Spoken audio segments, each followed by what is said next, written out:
Earlier this year, in anticipation of the last season of Game of Thrones, Brett Ehrlich joined me in doing something we don't often do on the show, which is just talking about our interests. And we decided to get in it on the worst decisions that Game of Thrones characters had made. It was a lot of fun. Hopefully you'll enjoy it. In a lot of ways, Game of Thrones is a story of people making hard decisions and often decisions that they immediately regret. And so in this video, we're gonna break down the 10 worst decisions in Game of Thrones history.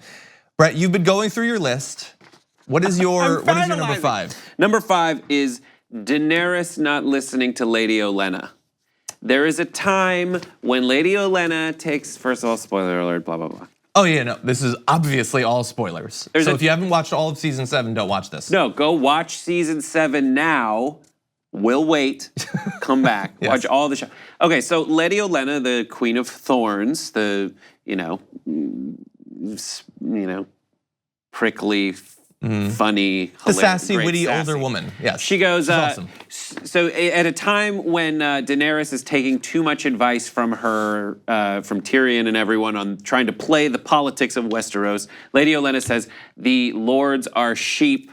Just if you're a dragon, be a dragon. She does not act like a dragon. She does not just immediately storm King's Landing, and she loses most of her allies in this weird and attempt at being the diplomatic conqueror. Yeah, that doesn't need to happen. She should have listened to Lady Olenna, who knew that for so long. It ends up actually costing Lady Olenna the ultimate price. Yeah, and when she does finally be a dragon, it starts to work for her. It works. Yeah, but we've lost time and we've opened ourselves up to an ongoing war with Cersei and company as you try to tackle the true menace in the north, when you could have gotten rid of that just by listening to Lady Olenna. This is one of, so I was saying in the break that this series generally doesn't do the thing where people make bad decisions to benefit the plot.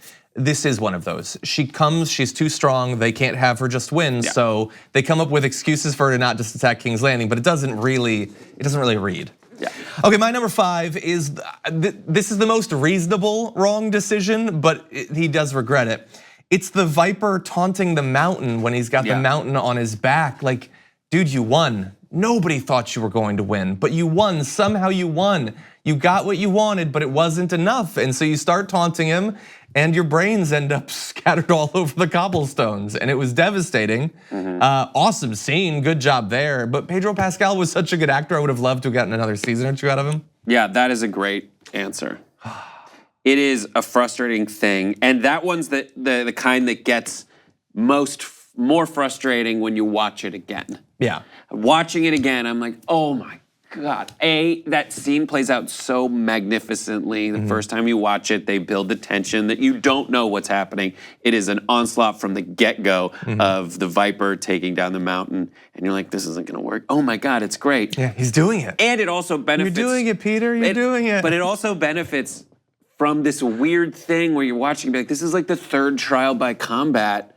It's gonna work for him again? How are they gonna get away with the champion defeating the one who represented law to begin with?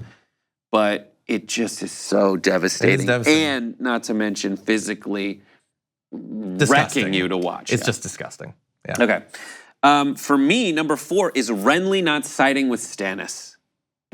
Yeah. It is very frustrating because if you're Renly and Stannis is your bro, literally, and he's older than you, and you're claiming some kind of natural line of succession, of course, Renly does realize that politics are at play here, but he has no claim to that throne. None. Well, and the thing is too, I don't really remember in the books exactly how it plays out, but we don't know enough about Renly to set up that he would spurn his brother and try to take it for himself. Well, he does have a moment with Ned Stark in the Capitol where he's like, listen, no one would follow Stannis. He's not good, and we hate him. So I'm gonna cut some corners and I have more people. That's all true, but to turn against your family is one of the biggest things a character can do in Game of Thrones, and that one really isn't set up, and it doesn't work out for him. Yeah, so you've pointed out to me that mine too are weighted down in horribility of decision, essentially because they don't necessarily feel motivated by the thing that makes Game of Thrones great, which is characters who make decisions based on what they value. This one I might just not be remembering. These are plotty, and I get it, but just so you know, that is why they're at the bottom of my top 5 list. Well, my number 4 is a weird one, but it's kind of a pair. The way that the Slavers act doesn't make any sense. So they sell 8,000 Unsullied to Daenerys Targaryen, and shockingly, she turns against them, which nobody was expecting. But like anybody could have done that, with or without dragons. You've got an army standing in the middle of your city. You hand over ultimate control with no controls of your own on that. Why wouldn't anyone sack your city? Say that? Wait, what? He hands over the whip, he gets his dragon. Oh, yeah. She's got 8,000 soldiers. That's 99% of the soldiers in the city. Why wouldn't they take over? Yeah, he was blinded by his dragon wanting. I guess he did want the This all dragon. happened so fast to him. It did. Because he was like, listen, you're gonna get 20 of those dudes probably, because you look pretty poor. Yeah. Then it's, hey, dragon. And he's like, yes, I want that. Didn't really think it through. He has a dragon. Yeah. They probably don't sell thousands at a time normally. Right. And then they sail to Marine knowing that she has dragons, you fools. Yeah. Anyway, they made some bad business decisions. Yeah, but they are pretty effective when they bind together by the order of the Harpy or whatever it is. That's true. They got some gains there. Okay, what's your number 3? My number 3 is not marrying the Frey girl. Oh yeah. Dude, you can, But listen, Talisa. I understand that Una Chaplin's one fine human being. She's great. She is not only a great doctor, but doctor. No, but they really bond, and That's true love I saw. it is true love. And who would blame him? Yeah. Because I was in love with her and I never met her. Jesus. But you made a promise to the Freys, you didn't marry the Frey girl, and as a result, you lost everything for your family. So that was real stupid. Yeah, a lot of people died because he happened across this nurse woman. Yeah, that was a bad call. My number 3 has to do with Littlefinger. Littlefinger's thing is that he is the manipulator. He thinks about more options. He is playing 10-dimensional chess. All of that, and all of it's basically true. He is what drives the plot initially of the whole series. Super smart and clever. But his ultimate flaw is that he can't stop telling people how manipulative and clever he is. That undercuts your ability to deceive people if you keep telling them like, I'm working behind the scenes. And that trains Sansa to not trust him. It trains her to be able to tell when he's manipulating her. And that ultimately gets his throat slit. Because he couldn't stop bragging about how much smarter and more deceptive he was than everyone else. Do you think he actually loved Sansa? On some level, I don't think he had the ability that everyone else does necessarily to feel true emotions, but I think he was attracted to her. I think he did protect her more than he needed to, maybe. Even on the rewatch, it wasn't very clear to me whether he was using that, because he does give her over to That's true. the Boltons.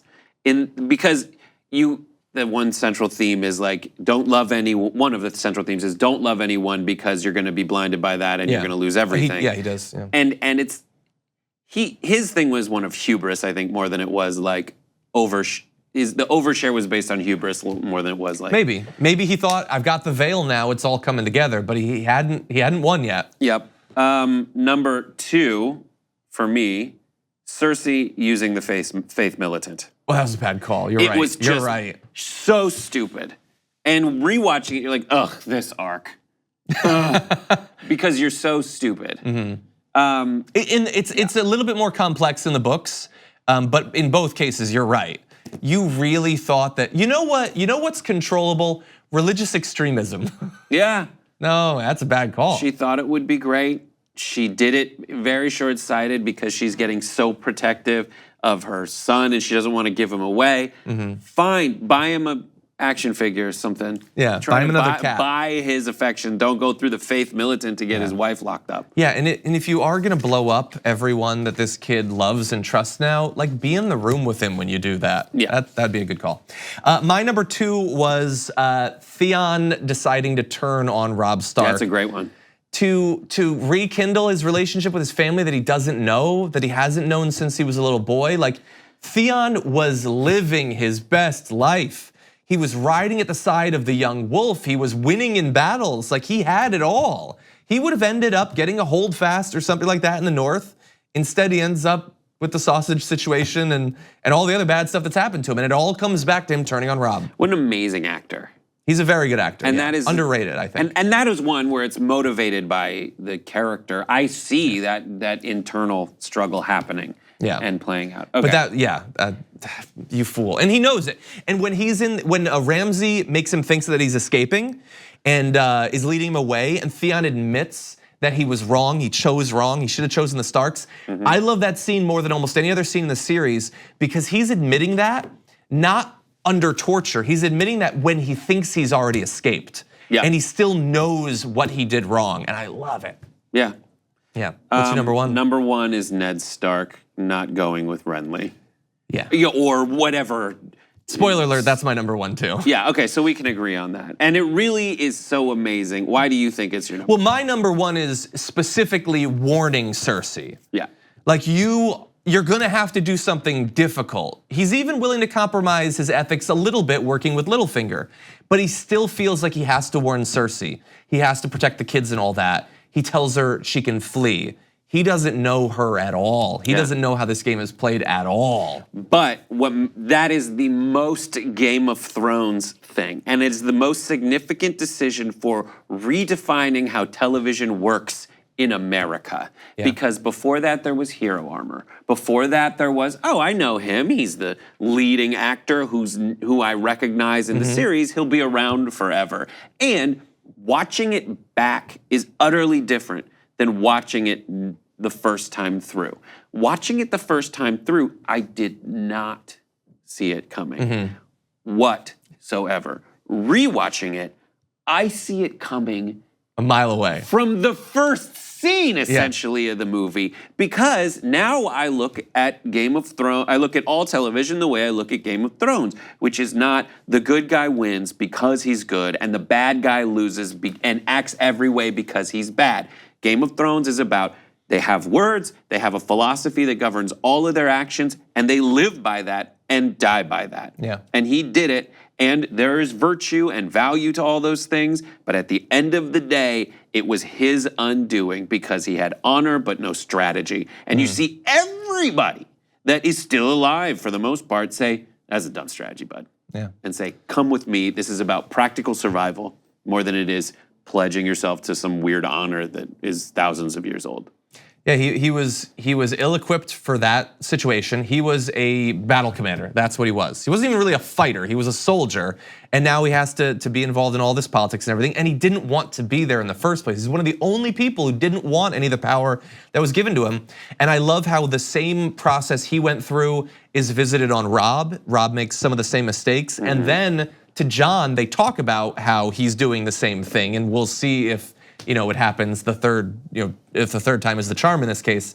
But yeah, it just such bad decisions on his part. And it was so long ago I read it initially. I don't even remember, but I was shocked. I know I was shocked, but I can't even remember how shocked I was. Terrible decision, Ned Stark. Thank you for watching this clip from The Damage Report. For more content from the show and access to TYT Network members-only exclusives, go to tyt.com/Brooke. Wait, no, it's tyt.com/John. Go to tyt.com/John to sign up.